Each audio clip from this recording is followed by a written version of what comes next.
Allô guys, j'espère que vous allez bien. On a pu suivre rapidement les actualités concernant Jonathan Majors qui finalement il est guilty.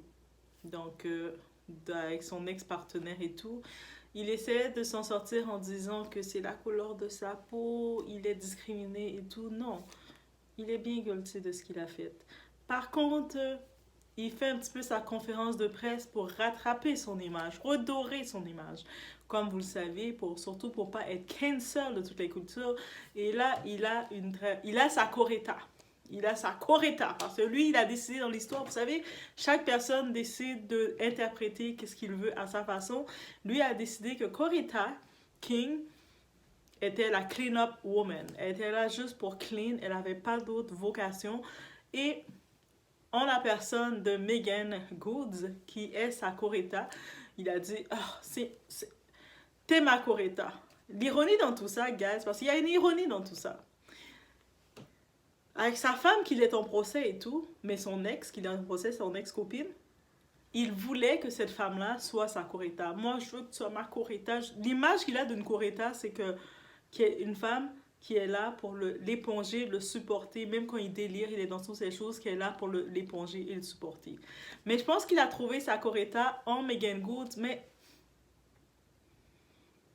ça sonne comme un red flag pour beaucoup de personnes. Donc on va essayer d'aller en détail pour voir le tout sans perdre d'instant. Donc on est bien chez la doigt, It's About Everything, et on parle rapidement.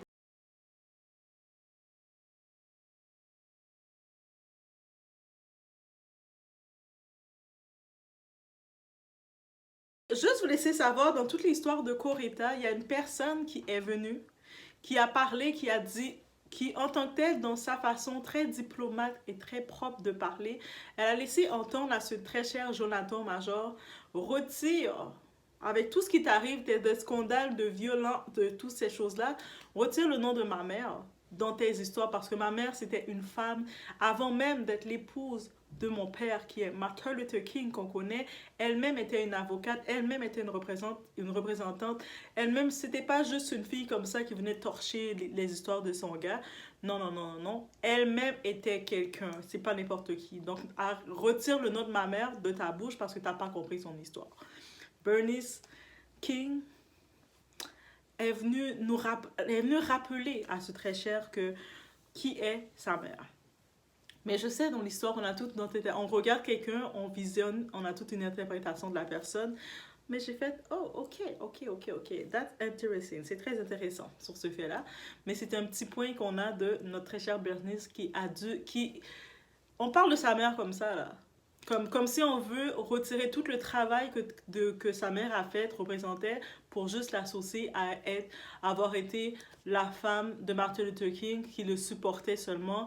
Et puis on sait qu'il a trompé avec d'autres femmes, qui faisaient un petit peu de tout, et puis elle restait là à supporter et à tout avaler, alors que c'était une pionnière, c'était une femme d'action, elle était en avant de la scène. C'est pas cette image-là seulement qu'elle veut qu'on garde de sa mère, c'est tout à son honneur. Donc c'est la fille elle-même est venue en parler, donc ce n'est pas que moi qui le dis, ok? Donc aussi, je vais dans tout ce fait-là, l'ironie dans tout ça. On se rappelle, Megan Good, elle n'est pas Coretta pour personne. Megan Good, elle est juste une actrice, aussi simple que ça. Pendant 9 ans, elle nous a joué le rôle de la femme du prédicateur. Là, elle nous a joué le rôle pendant des années de la femme, la chrétienne moderne. Mais déjà, c'est deux choses qui ne marchent pas ensemble. Mais elle a essayé de vouloir moderniser l'image de la femme chrétienne, de dire, de moderniser qu'on peut être très sexy, on peut être si, de moderniser le tout. C'est correct. J'étais prêt à la croire. On a su, elle et son ex-mari, le prédicateur, Devin Franklin, elle était à ses côtés, ils ont sorti un livre, elle parlait, elle faisait des conférences, et puis elle était en train de rapporter une autre image, de moderniser le temps, d'amener sa fraîcheur. Pendant 9 ans, elle a joué ce rôle-là. Jusqu'à ce qu'un moment, ça a été oppressant pour elle parce qu'elle se rendait compte que tu ne peux pas te moquer de Dieu aussi longtemps. Tu ne peux pas te moquer de Dieu aussi longtemps, que tu vas sentir de l'oppression, tu vas te sentir étouffé parce que ce n'est pas ton habitat. Et puis quand on sait que Devin Franklin a compris ça aussi, ils sont allés pour le divorce, ils ont divorcé. Elle, on l'a vu, elle postait sur ses réseaux, enfin, je me retrouve, je suis libre, je vais pouvoir me redécouvrir, être le petit oiseau que je suis. Et puis, bref, elle a fait le speech qu'elle devait faire. Ensuite, on voyait que, ok, on n'entendait plus trop parler. Est-ce qu'elle a fait des films? Je pense qu'elle avait fait un film. Mais on sait que c'est une actrice qui fait deux, trois films, autre que le film Video Girl, le film Think Like a Man. J'ai pas vraiment, ou le vidéo quand elle était avec 50 Cent. Mais bref, on avait vu qu'elle fréquentait un rappeur qui venait d'arriver. Le monde était comme, ah, ok, on n'a plus trop entendu parler. Et là, on voit l'histoire de Jonathan Major qui a eu son procès et tout, et puis on voit qu'elle est à ses côtés. On est comme, ah, ok, ok, ok, ok. Le monde a été quand même un peu choqué de se dire, ok, tu... C'était cette paix-là que tu recherchais.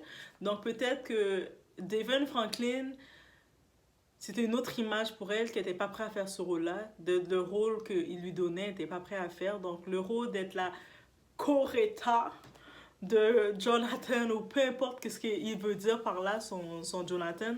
Mais elle joue ce rôle-là pour essayer de redorer l'image de ce type, pour montrer qu'elle est une super-héros, qu'elle est une ride or die.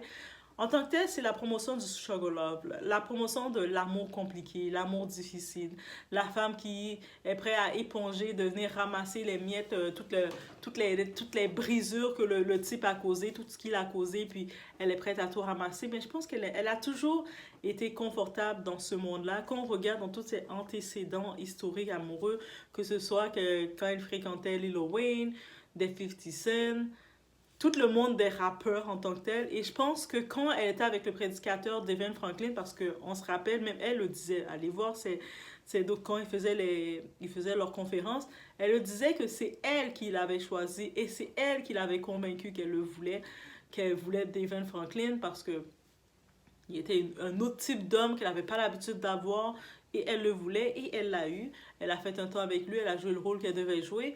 Finalement, elle est retournée dans son confort où ce que vous savez, certaines personnes se sont rassurées quand la personne est plus misérable, plus brisée qu'eux-mêmes. Comme ça, eux autres ont l'air moins brisés. Est-ce qu'on peut le voir comme ça? Mais on a le sentiment que c'est ça. Donc on voit que Jonathan Major, il le dit, il a des problèmes dans ses relations, il a des problèmes dans tout son passé, ça va pas bien, il sait il fait plein d'erreurs et tout. Donc, Megan se retrouve avec un type comme ça, elle a le sentiment de le sauver, de l'aider. Et alors que quand elle est avec un Devin Franklin, un homme qui a l'air que... Tu sais, il vient pas avec ces problèmes-là, il vient avec une autre image, on va représenter les jeunes, le monde, on va apporter ici un beau message.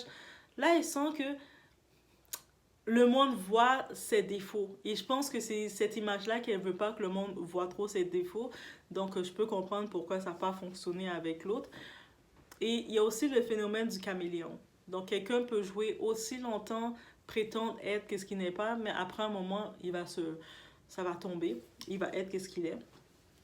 Et de se retrouver à côté de Jonathan, peu importe ce que ça implique, elle est là où ce qu'elle devait être. Et que Jonathan, maintenant, qu'il la compare à Coretta, alors que c'est... Pourquoi Coretta? Est-ce que parce que tu as fauté avec ton ancienne copine, que tu étais violent, que tu étais méchant, que là, tu as perdu ton procès, c'est sûr que oui, tu dois redorer ton image. Et là, tu viens en mode mea culpa et de voir qu'on te donne une chance. Surtout, on sait que pendant toutes les années, ce type-là, on l'a reconnu il fréquentait que les femmes blanches. On va dire honnêtement, il ne fréquentait pas les femmes noires. Et là, le public noir, donc face aux acteurs, ils sont très, très sensibles. Je vous dis, ça c'est un fait. Le public noir, face aux acteurs, quand ils fréquentent une femme blanche ou des femmes blanches, ils perdent beaucoup de points. Donc là, maintenant, il entraîne peut-être, en se mettant avec sa Coretta, pardon, Megan Good, il est en train d'essayer de rattraper des points, mais ça passe pas. C'est comme... Ça passe pas. Il aurait dû juste, au lieu de vouloir la comparer à Coretta ou à qui que ce soit, il aurait dû juste dû Quand je pense qu'on avait parlé de Megan, qui est à ses côtés comme ça, il aurait juste dû garder et dire, je suis content d'avoir Megan à mes côtés pour ce qu'elle est. Pourquoi tu dois la comparer à quelqu'un d'autre? Et sachant maladroitement, il avait aussi, il voulait aussi que son ex soit sa correcta et puis il avait utilisé le terme. Je pense que en faisant son cours d'histoire ou simplement, des fois, je sais pas pour vous, mais quand on fait un cours d'histoire ou quand on suit un cours d'histoire, il y a un personnage qui attire notre attention plus que les autres et on reste capté par cette personne-là, mais je pense que lui, dans toute sa perception de Coretta, il s'est dit, mais moi, je voudrais aussi une femme comme Coretta, peu importe les bêtises que je vais faire, peu importe ce que je vais faire, elle va me torcher, elle va me ramasser. Et lui, c'est cette image qu'il a gardée d'elle. Il n'a pas regardé l'image que c'était pas ça son rôle. Elle était au-delà de ça, oui, elle a accepté de rester avec son mari malgré les nombreuses infidélités de celui-ci, malgré de nombreux trucs qu'il lui faisait, des humiliations publiques qu'il lui faisait. Elle était là et restait avec lui pour une certaine cause. Mais lui, quand il compare sa compagne d'aujourd'hui à Coretta, c'est-à-dire qu'il se compare un peu au compagnon de Coretta qui est Martin Luther King. Mais en vrai de vrai, Jonathan, c'est la prétention qu'il a parce qu'il n'a fait aucune cause pour l'avancement des Noirs. Il n'a fait aucune cause pour l'avancement tout court humain. Il est accusé d'avoir été violent envers son ex-compagne. En quoi ça rapport avec l'avancement humain ou l'avancement de quoi que ce soit? Et que là, il utilise des points de vue symboliques comme ça pour pour mettre ça dans sa cause. C'est... Non, non, Jonathan, non. Et comment il insiste avec ça, c'est ok. Et on se dit, dans un autre cas, j'aurais pu dire, oh Megan, elle est dans un gros red flag là, de se retrouver avec lui, mais elle aussi, elle est une red flag ambulante. Quand j'ai pu voir comment elle a traité Devon Franklin pendant 9 ans, elle a fait perdre son temps, je me dis, ben, elle a la hauteur de ce qu'elle pouvait avoir. Donc, il se complète bien. Peut-être éventuellement, il va lui, ils vont concrétiser des choses ensemble. Mais on a dit que c'était un coup marketing qu'ils se sont mis ensemble. Moi, rendu là, je pense même pas. Dites-moi en commentaire si vous pensez que c'est du marketing. Moi, en vrai, de vrai, je pense même pas que c'est une question de marketing. Je pense que réellement, qu'ils se sont bien retrouvés. Et c'est ça qu'il faut. Des fois, on se dit, elle est là pour faire perdre son temps au monde. Lui aussi, c'est ça qu'il fait. Il est dans des relations. Les deux, ils gèrent des relations bizarres. Ils se retrouvent ensemble, c'est parfait. Les deux devaient être ensemble. Ils étaient faits l'un et l'autre pour être ensemble. L'un n'a pas, elle va se retrouver en position que il fait déjà plein d'erreurs, il est déjà foutu, il est maladroit, là, il dit des choses comme ça. Elle se retrouve avec lui, mais c'est parfait. C'est ça qu'il faut.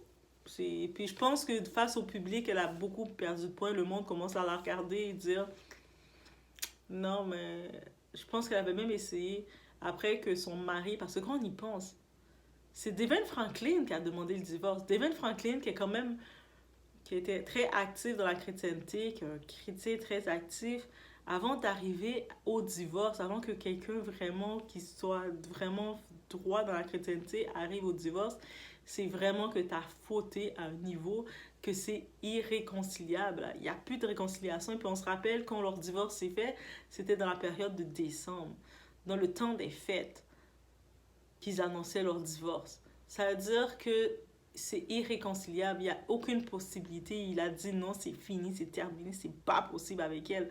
Donc quand on regarde le tout, on se dit, elle a beau nous avoir fait un speech pour laisser entendre que c'était lui le problème. Bien sûr, beaucoup de personnes, on peut dire, beaucoup de personnes, surtout les femmes, le public des femmes, on peut dire, oh mais c'est sûrement lui qui était comme ça, qui était si, mais c'est lui qui a demandé le divorce.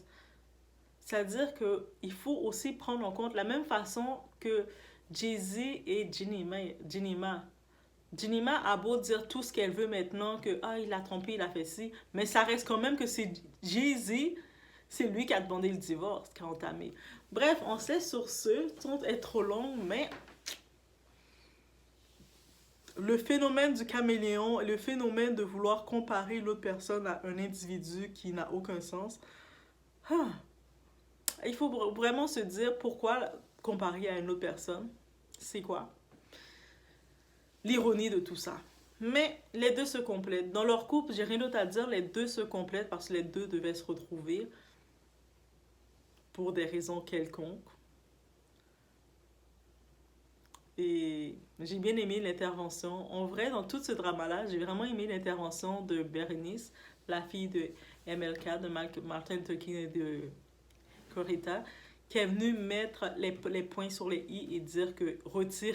En gros, elle a dit retire le nom de ma mère dans tes foutaises. Parce que ma mère a rien à voir dans tout ça. Elle n'est pas à être comparée à ta girlfriend, à ta girl, à peu importe ce que tu appelles. Ma mère, c'était quelqu'un. Elle était une grosse avocate. Et ta girl, là, je sais pas c'est quoi qu'elle fait. Elle est aussi perdue que toi. Bref, en gros, dans le langage populaire, c'est ça qu'elle a dit. Mais on connaît Berenice, elle a sorti ça d'une autre façon. Et puis elle a envoyé le monde dans ses références. Vous pouvez aller le voir, en gros, vous allez comprendre aussi. Et c'est ça, c'est un petit point d'actualité si vous suivez. Laissez-moi savoir si vous avez vu cette nouvelle-là passer aussi.